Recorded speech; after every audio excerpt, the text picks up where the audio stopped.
The year was 1845, and in the deep, humid heart of Alabama, the land breathed misery.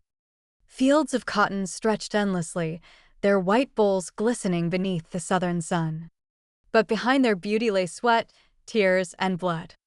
Men, women, and children were bent double beneath that sun, their bodies worn thin, their souls smothered by chains both iron and invisible. Among them was Jacob. Jacob was a towering figure, his shoulders broad from years of forced labor, his hands hardened like stone from endless days gripping hoes and hauling sacks. To the casual eye, he looked like a beast of burden made for toil. To his master, Mr.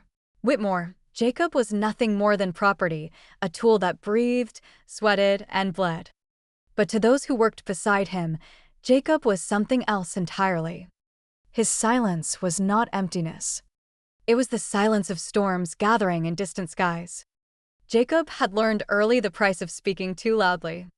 As a boy, he had once asked why he must work without rest when his master's sons could play. For that question, he had felt the lash of a whip across his back, the sting biting deep into his skin, leaving scars that never faded. Since then, Jacob's words had been few, but inside, they had not stopped. They built upon each other like stones stacked into a wall, waiting for the day that wall would come crashing down. Plantation life was a theater of cruelty, and Mr. Whitmore was its most devoted actor. Tall, gaunt, with eyes that gleamed coldly beneath the brim of his wide hat, he ruled with violence and humiliation. He whipped for disobedience, yes, but also for mistakes, for accidents, or even for nothing at all. Sometimes, Jacob thought Whitmore whipped only to remind himself that he could.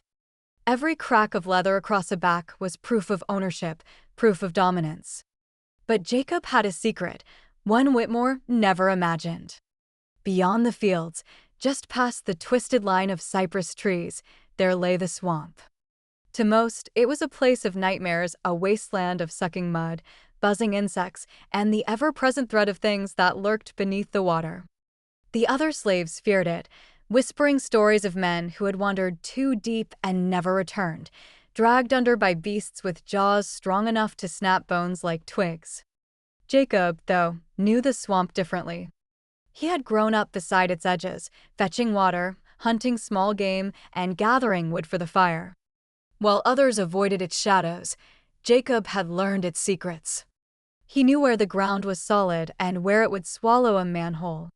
He knew which roots bore fruit and which carried poison. Most of all, he knew the ways of the alligators. He had watched them in silence on nights when the moon spilled its light across the still black waters. Their eyes glowed red in the dark like coals smoldering just above the surface.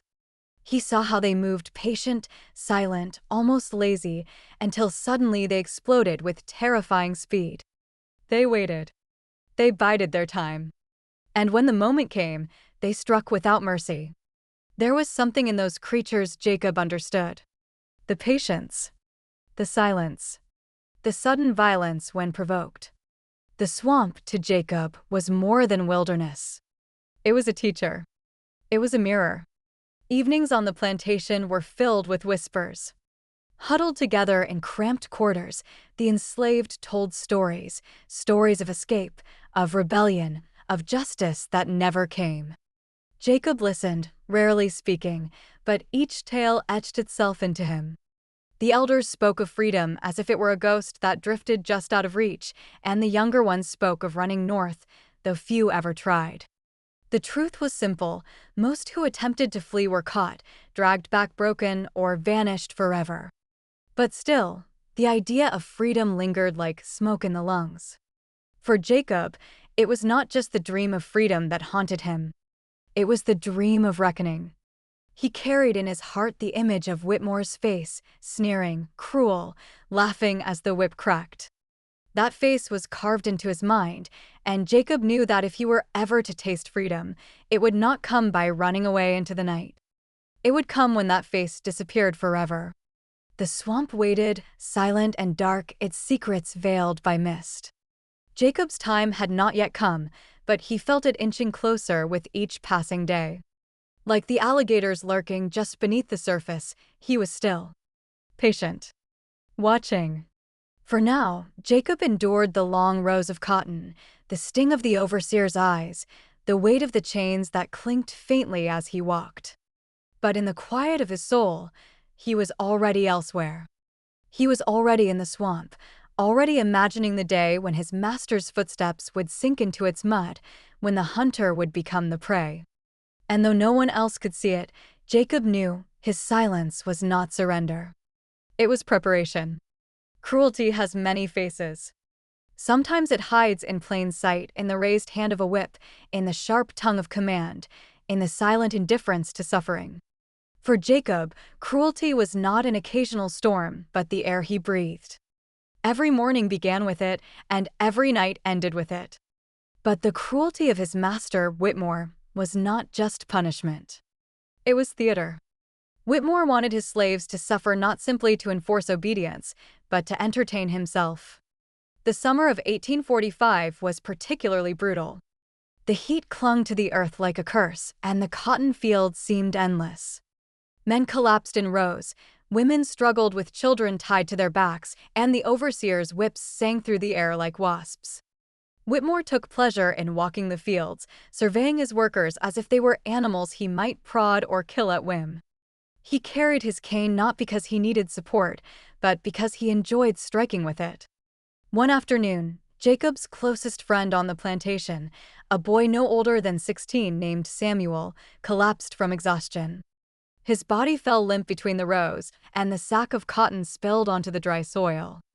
Jacob dropped his own sack, instinctively moving toward Samuel, but before he could reach him, Whitmore was there. His boots sank slightly into the soil, his shadow stretching long across the ground. "Get up, boy," Whitmore barked, his voice sharp as broken glass. Samuel tried. His arms trembled as he pushed against the earth, but his strength was gone. The boy's chest heaved as though each breath was a war. Whitmore's lips curled into a thin smile. He raised his cane and brought it down across Samuel's back with a crack that echoed across the field. Samuel screamed, the sound piercing, raw. The others froze, their eyes darting, but their hands continuing to pick. Jacob stood still, every muscle in his body taut, his jaw clenched so hard it felt like his teeth might shatter. He wanted to run forward, to shield Samuel, but he knew what that would mean. Whitmore would lash him, or worse. He forced himself to remain motionless, though inside his chest, his heart thundered with fury. Whitmore struck again and again, each blow deliberate, savoring Samuel's cries. When the boy finally fell silent, his body limp and still, Whitmore let out a laugh, a sound colder than steel. He turned to the others, his cane dripping with sweat and blood, and said, "Let that be a reminder. Weakness is death. If you can't work, you're nothing." The field went back to work, but not Jacob. His hands moved, yes, plucking cotton and filling his sack, but his mind was elsewhere. He saw Samuel's still body burned into his vision, and in that moment something shifted.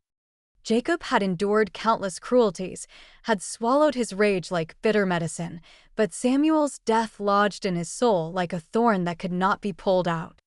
That night, in the quarters, the whispers were different. The slaves spoke of Samuel in hushed tones, of his laughter, his youth, his dreams of escape. Some wept quietly, others prayed. But Jacob said nothing. He sat apart from the others, staring into the darkness, his fists clenched until his nails dug into his palms. The swamp called to him that night. He could hear it, even from the quarters, the distant croak of frogs, the hum of insects, the splash of something heavy moving through the water. It was as though the swamp itself was whispering, reminding him of its patient predators, of its jaws waiting just below the surface. In the days that followed, Whitmore's cruelty only grew. Perhaps Samuel's death emboldened him, or perhaps it was simply the nature of his soul. He beat a woman for dropping her basket. He struck a child for crying too loudly. He forced Jacob himself to haul wood far heavier than any man should carry, watching with thin-lipped satisfaction as sweat poured down his body. Each act of violence was another spark against the dry tinder in Jacob's chest.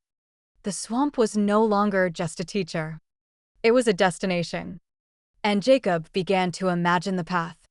He saw Whitmore not in the fields, but at the swamp's edge, his fine boots sinking into the mud, his cruel eyes wide with fear. He imagined dragging him into the murky water. The gators rising with the day it happened was ordinary, as though fate had chosen to disguise vengeance in the cloak of routine.